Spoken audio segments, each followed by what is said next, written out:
Okay, so I wanted to talk about blocking for Shadowsinger Showl. If you were following my Instagram and I had it on the blocking mats, you'll see that I had it blocked laying flat this way. And you'll know that this is a wing, and there's the other wing on this side.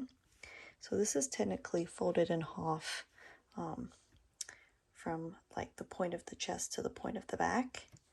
If you're wearing it, let me just open this up.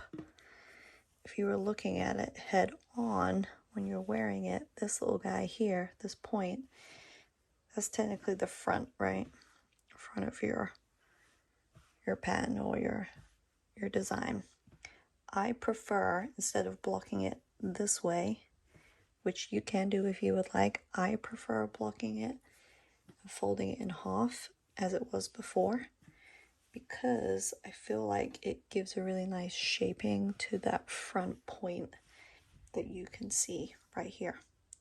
And it just gives it a nice defined shape, and it looks good no matter how you wear it. So on top of this video, just kind of going through how it looks here, I'll add a link to that Instagram reel so you can get an idea of how it was blocked on there. Okay, I hope that helps.